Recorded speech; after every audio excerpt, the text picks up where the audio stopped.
What does this new NAR settlement really mean? I can tell you. Drama, drama, drama, and the news and most people, quite frankly, thrive on it. You might have heard that there's some big shakeup happening in the real estate world because of the NAR settlement. But let's be real, it's not as dramatic as it sounds. Today we're going to cover all the ins and outs of what we know right now today so you can be well informed. Now there will be changes, we just don't know exactly what they're going to look like. Hey, it's Mark here with the Hiller Group, brokered by eXp Realty. My team and I have you covered here along the beautiful Florida Panhandle, from Pensacola all the way through Panama City, where our team has been fortunate enough to serve over 1,300 clients in the past 10 years alone. Now, let's get into the nitty-gritty of what's going down with the recent NAR lawsuit and how it's going to affect the game for both buyers and sellers moving forward. Don't let the headlines fool you. I'm here to keep it real for you.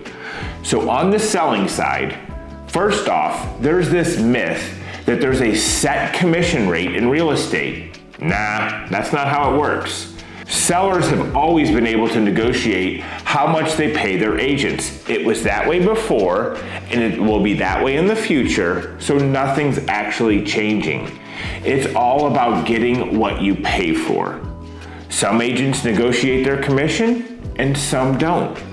I believe it is each realtor's right to hold strong with their commission amount based on experience and years in the industry, just as a doctor, personal trainer, dentist, and a lawyer does.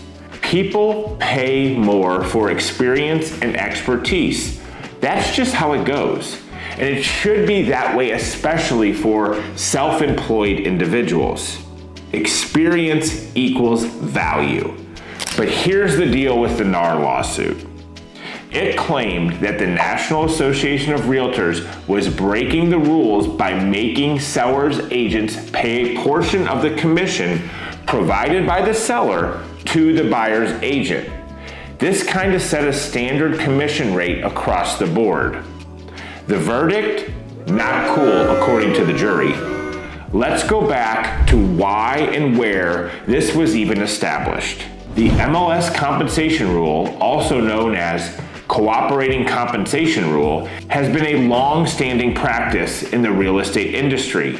It was established to facilitate cooperation among real estate brokers and agents by ensuring that the listing broker offers compensation to the buyer's broker for bringing a buyer to the transaction. Kind of important to have buyers as part of the transaction, right?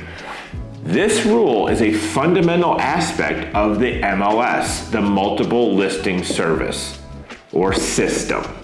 This rule is a fundamental aspect of the Multiple Listing Service, the MLS system, which is a database of property listings shared amongst real estate professionals.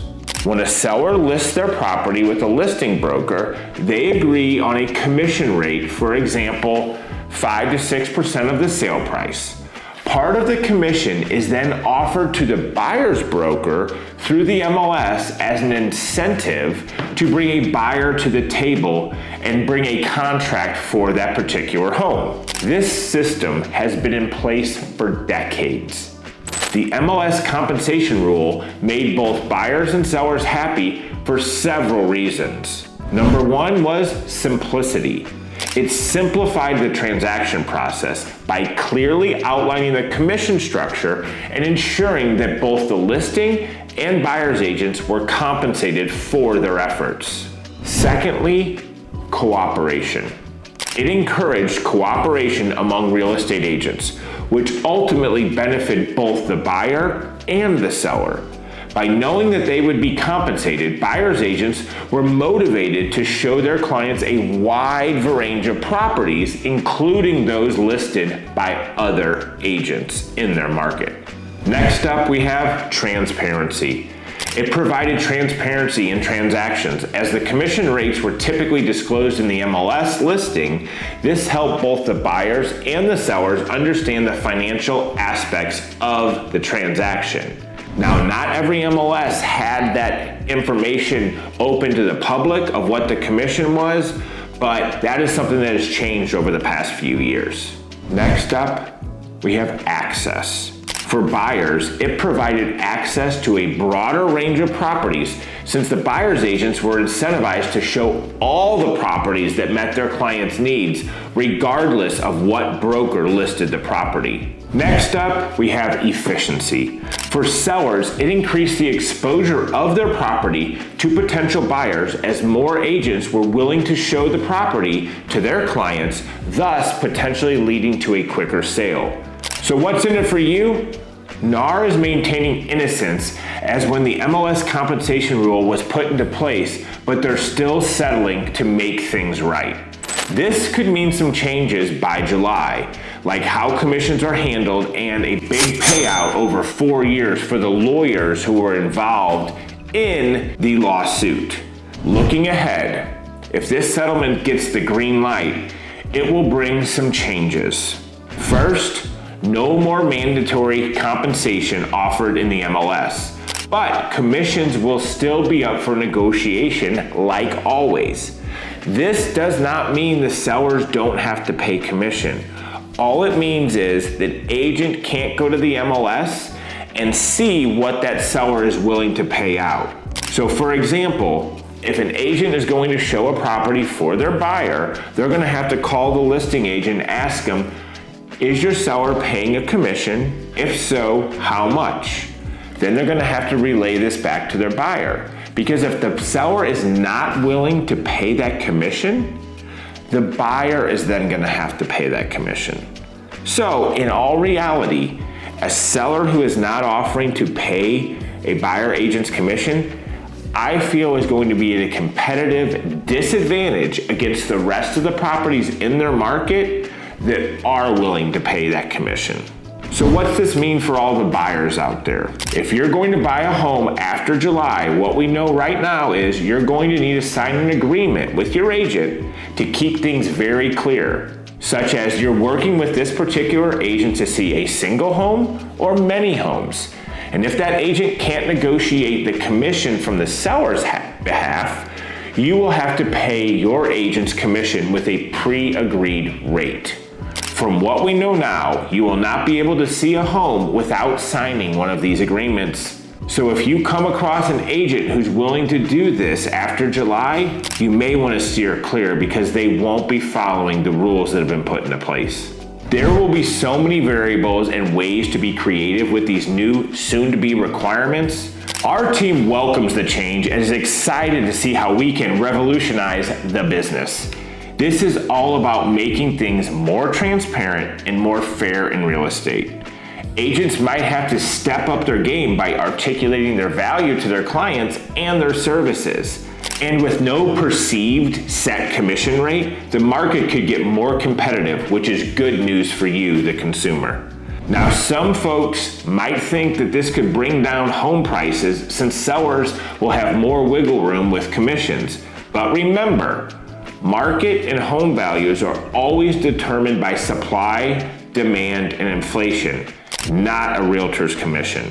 So to recap, sellers have the opportunity to negotiate commissions like they always have, and they can ultimately not pay the buyer's agent's commission.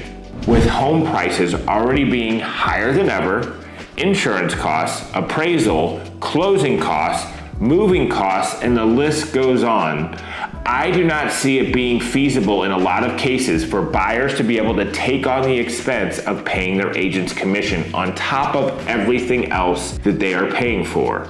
The number one way to sell your home is to create demand for your home.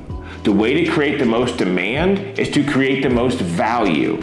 If your home seems like a good value and has lower out-of-pocket expenses to purchase it than a comparable home, does that not seem like the winning formula for a sale? By not offering a commission to a buyer's agent, a home will potentially spend more days on the market, you will have additional mortgage payments, you will have additional carrying costs, and lower negotiation power. Remember, you are going to be a buyer most likely as well, and you will benefit if the seller is offering to pay commission on the next sale. On a side note, something to think about. isn't the buyer actually already paying the commission? Because it's kind of worked into the price of the home. You're technically using their money to pay their agent already, right? One other thing to think about is, right now, if you're a VA buyer in a market, you are not allowed to pay a buyer's agent's commission the way that the VA loan works right now. I'm sure there'll be some adjustments to this process, but as of right now, today, you cannot pay your buyer. So the seller is going to have to pay your buyer's agent in order to compensate them. All right, now let's put a big bow on all of this. To wrap it up, this lawsuit is not that big of a deal. It's pushing for more openness, transparency, flexibility in how the real estate transaction works. Buyers and sellers deserve this, but you've got to stay sharp and understand your options. This is a chance to make the whole process better for everyone. So let's keep an eye open on how things unfold and make sure that we're all ready for what's in store. Hope you found this video helpful. Hit the like and subscribe button, and we will see you on the next one.